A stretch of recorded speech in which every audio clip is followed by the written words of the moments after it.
Magandang araw kaibigan. Welcome ulit sa Pinoy Recaps. Ang pelikulang ibabahagi ko ngayon ay ang thriller movie na Desierto na ipinalabas noong 2015. Si Sam at ang asong nitong si Tracker ay nasa desiertong bahagi ng Amerika malapit sa border ng Mexico para mag-hunt ng rabbit.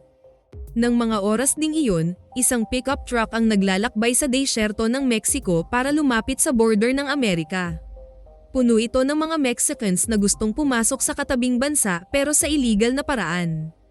Ito yung mga taong gustong makipagsapalaran para magkaroon ng mabuting pamumuhay. Isa sa mga ito ay si Moises kung saan bitbit nito ang laruan ng anak. Na-deport kasi ang lalaki kaya illegal na naman itong papasok ng Amerika dahil nasa Oakland na ang pamilya nito.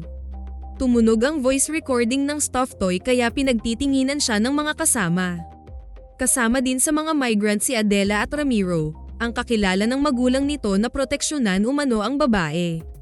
Pero habang nasa sasakyan sila pinagnasaan na ito ng lalaki. Maya-maya ay huminto ang sasakyan sa gitna ng desierto. Umuusok na ang makina nito. Dahil marunong si Moises sa sasakyan, pinatingnan nito ng driver. Pero kailangan umanong dalhin sa shop ang truck. Dahil dito, napilitan silang maglakad sa desierto patawid sa border ng Amerika. Sinabihan sila ng kanilang guide na kailangan nilang magmadali at magtago kung may makitang patrol o makarinig ng anumang ingay. Nakailang oras din silang naglakad hanggang makarating na ang grupo sa barbed wire na bakod ng border ng Mexico at Amerika. Maya-maya lang ay nakarinig ang mga ito ng putok ng baril kaya mabilis silang nagsitakbuhan sa madamong parte ng desierto. Dito na sila nag-antay at nagpahinga. Ang putok na yun pala ay galing sa rifle ni Sam. Naka-target na pala ito ng isang rabbit. Habang nagpapahinga ang grupo, napansin na naman ni Moises na hinaharas ni Ramiro si Adela kaya ininterrupt niya ito at pinagsabihan na wag nang abalahin ang babae. Ilang saglit pa ay nagpatuloy na sila sa kanilang paglalakad. Ngunit nahati sa dalawa ang grupo. Naiwan ang mga mabagal maglakad. Kasama sa mga nahuli si Moises, Adela, Ramiro at dalawa pang kasamang lalaki. Dahil medyo may katabaan yung isang kasama at hindi umano ito sanay sa ganitong paglalakad sa kainitan ng araw at sa desierto pa. Kahit anong tawag nila sa naunang grupo na antayin sila, patuloy pa rin ang mga ito sa mabilis na paglalakad. Nang mga sandaling iyon, nakasalubong ni Sam ang border police. Nagtanong ito anong ginagawa niya malapit sa border. Sagot lang niyang nanghahunting siya ng rabbit. Napataas ang kilay ng lalaki nang tanungin siya nito kung may permit ba siya. Napangiti ang lalaki nang sagutin ng officer na kailan pa umano nangangailangan ng permit para maghunt ng rabbit. Bago umalis ang border police, nagtanong si Sam tungkol sa balitang may mga illegal immigrants umanong nakapasok sa States. Pero sagot nitong wala naman daw balita tungkol dito. At dito na naghiwalay ang dalawa. Kahit anong bilis pa ang gagawin ng huling grupo, malayo na ang narating ng guide at mga kasama nito. Nadapa pa ang isa nilang kasama kaya ay nalalayan pa ito ni Moises. Habang nasa bundok pa ang mga nahuli, nasa baba na ang naunang grupo. Kahit naririnig pa ng guide ang tawag ng mga ito, hindi ito nakikinig at nagpatuloy lang sa paglalakad.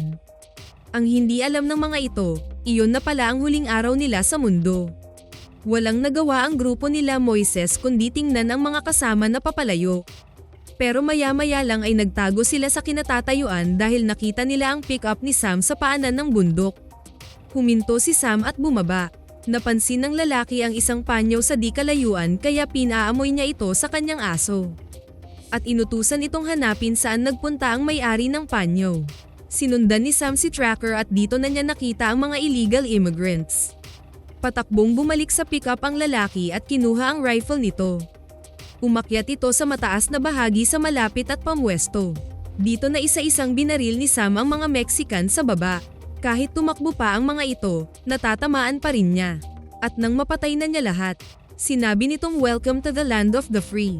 Habang minumurder ni Sam ang mga Mexican, takot naman ang grupo ni Moises sa nasaksihan. Kaya nang makita nilang bumalik na sa pick-up ang lalaki, nagsitakbuhan na sila palayo. Pagbalik ng lalaki sa sasakyan, tumatawa ito at nanggigigil sa sobrang tuwa. Hindi umano nito hahayaang may mga trespassers na tatawid sa pamamahay nito. Maya-maya ay nairita siya sa kahul ni Tracker. Kaya nang tingnan niya kung ano ang kinakahula ng aso, dito niya nakita sa ibabaw ng bundok ang iba pang immigrants. Kaya mabilis itong nag-U-turn para sundan ang mga ito. Patuloy ang pagtakbo nila Moises. Pero dahil kabisado ni Sam ang lugar, natuntun din nito kung saan banda ang mga Mexicans.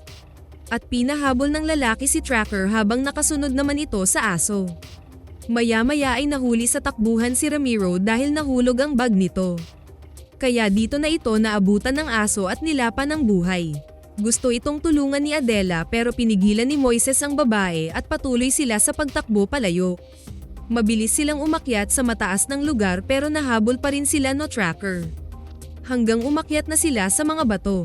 Ngunit matalino ang aso, naghanap ito ng paraan para makahabol sa kanila. Nang mga sandaling iyon, umakyat din sa kabilang bundok si Sam at nakapwesto na nag-aabang sa kanilang paglitaw. Ngunit nang umabot sila sa dulo ng bato, kailangan nilang tumalon sa kabilang dulo. Dahil takot tumalon ng isang kasama, muntik itong maabotan ng aso. Pero hindi ito nakaligtas sa rifle ni Sam. Bumagsak agad ito, at nang si Moises na ang target ng lalaki, hindi ito tinamaan. Kaya tinawag na nito si Tracker. 3 na lang silang nakaligtas. At walang nakakaalam sa kanila kung nasaan na sila. Habang patuloy sila sa pagtakas, tinitingnan ni Sam ang mapa kung saan posibleng lalabas ang 3. At patuloy din itong pinasunod ang aso sa mga Meksikano. At pagdating ni Sam sa isang area, napangiti ito nang ma-check ulit ang mapa. Dahil natumbok niya ang lulusutan ng 3. At maya-maya nga lang ay narinig na niya ang kahol ni Tracker. Walang nagawa ang 3 kundi umakyat sa gilid ng bangin. Ngunit nahabol na sila ni Sam. Pero bago pa nito mabaril ang nahuling lalaki, nahulog ito sa bangin. Hindi na ito makagalaw kaya nilapa ito ng aso sa braso. Nilapitan ito ni Sam at walang awang binaril sa ulo. Maya-maya ay umalis na rin ang lalaki at bukas na umano nito itutuloy ang paghahanap sa dalawa. Nang tahimik na ang paligid, sinilip na ni Moises ang kasamang nahulog. Takot na takot ang dalawa sa mga napagdaanan nila ng araw na iyon. Bago dumilim nagpatuloy sa paglalakad si Moises at Adela.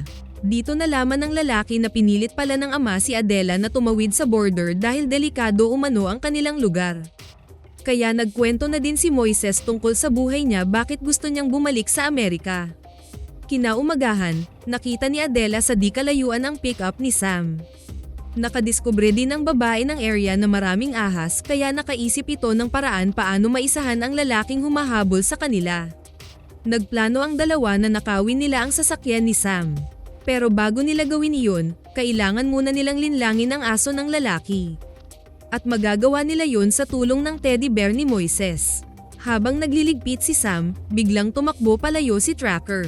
Akala ng lalaki nakakita ng rabbit ang aso kaya sinundan niya ito. Ang hindi alam nito ay narinig pala ng aso ang tunog ng teddy bear. Kaya pagdating ni Sam sa location, nasa gitna ng mga ahas ang stuffed toy. Dito niya na-realize na patibong lang pala ito ng mga illegal immigrants. At paglingon niya sa kanyang pick-up, nakita niya ang dalawang tumatakbo papalapit dito.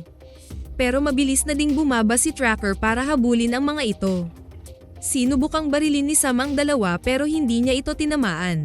Malaking tulong ang kaalaman ni Moises tungkol sa sasakyan. Mabilis niya itong nagawa ng paraan na mabuksan dahil kung hindi, lalapain sila ng aso ni Sam. Nang makapasok na sila sa loob, pilit itong paandarin ni Moises gamit ang kanyang tools. Pagkatapos ng ilang subok, napaandar din ng lalaki ang pick-up. Mabilis na silang umalis samantalang pababa pa lang sa bundok si Sam. Masaya ang dalawang Mexican. Akala ng mga ito makakaligtas na sila pero hindi pa sila ganong nakalayo, tinamaan sa may balikat si Adela. Dahilan para mataranta si Moises at madisgrasya sila. Nasaktan ang dalawa sa pagtagilid ng sasakyan pero kailangan nilang lumayo. Nakita ni Moises na pababa na si Sam kaya nagmamadali na silang umalis. Ilang minuto ang lumipas, nakalapit na din ang lalaki sa pick-up pero wala na ang dalawang Meksikano dito. Kahit nanghihina na rin si Sam sa init ng panahon tuloy pa rin ito sa paghabol sa dalawa dahil nais talaga nitong mapatay ang mga illegal migrants. Dahil nanghihina na ang babae, nagpahinga na muna sila sa likod ng isang cactus. Tiningnan ni Moises ang medicine kit ni Sam. Kinuha niya ang flare na may 2 bala at nilagyan niya ng plaster ang sugat ni Adela. Sa kanya iniwan ng babae.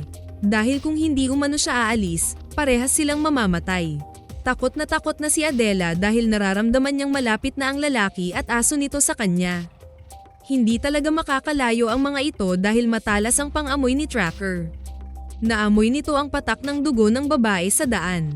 Ilang sandali ang lumipas, nakita nila ang putok ng flare sa kabilang bundok. Binaril ni Sam si Moises pero hindi niya ito tinamaan. Mas pinili nitong sundan ang lalaki dahil mahina na umano si Adela, mauubusan din daw ito ng dugo. Mabilis na sumuong si Moises sa mga cactus. Pero mas mabilis ding nakasunod sa kanya ang aso. Nang susunggaban na sana siya ng hayop, binaril niya ito ng flare sa bibig. Namilipit sa iyak si Tracker kaya nagmamadaling lumapit si Sam sa kinaroroonan ng kanyang aso. At dito bumulaga sa kanya ang naghihingalo niyang aso kaya napaiyak itong binaril na lang ang kanyang alaga para hindi na ito mahihirapan. Galit na galit si Sam sa nangyari kay Tracker at nasisiga itong papatayin si Moises. Nang mga sandaling iyon, nakita ng huli ang border patrol. Hinabol ito ng lalaki at nanghihingi ng tulong pero hindi siya naririnig ng pulis. Maya-maya ay binaril na naman siya ng lalaki ngunit hindi siya tinamaan nito. Kaya mabilis siyang tumakbo paakyat sa mga bato. Humahabol pa rin si Sam sa kanya pero halata na ang pagod nito. Mabagal na itong tumakbo. Ilang minuto ding naghahabulan ang dalawang lalaki. Kahit pagod na si Sam, hindi pa rin ito tumitigil kakasunod kay Moises. Hanggang sa nagtataguan sila sa tuktok ng isang bato. At habang nagtatago si Moises sa sulok ng bato, bumaba naman si Sam galing sa taas. Hindi ito lumingon at diretsyong naglakad papunta sa dulo ng bato. Habang nakatalikod sa kanya ang lalaki, dito na nagkaroon ng lakas ng loob si Moises na sugurin si Sam. Parehas silang bumagsak sa mga bato at nagpagulong-gulong. Nabali ang kanang binti ni Sam kaya naunahan ito ng Meksikano sa pagkuha ng baril. Galit na galit itong tinutukan ni Moises ng baril. Pero nagmamakaawa ito na huwag barilin. Sa sobrang galit ni Moises, nagpaputok siya pero hindi niya itinama kay Sam. Pinatay daw umano nito ang kanyang mga kasama na parang mga hayop. Nagmakaawa si Sam sa kanya at humingi ito ng tawad. At nanghihingi din ito ng tubig. Pero tinalikuran niya ang lalaki sabay sabing mamatay din ito sa disyerto. Galit na galit si Sam nang iwan niya. Binalikan ni Moises si Adela. Hinang-hina na ang babae kaya kinarga niya ito sa likod. At nagumpisa na silang maglakad. Ilang oras ang lumipas, nakarating din sila sa isang lawa na malapit sa highway. Sana nagustuhan niyo ang pelikulang ito. Maraming salamat sa inyong panonood. Kita-kits tayo sa susunod na video.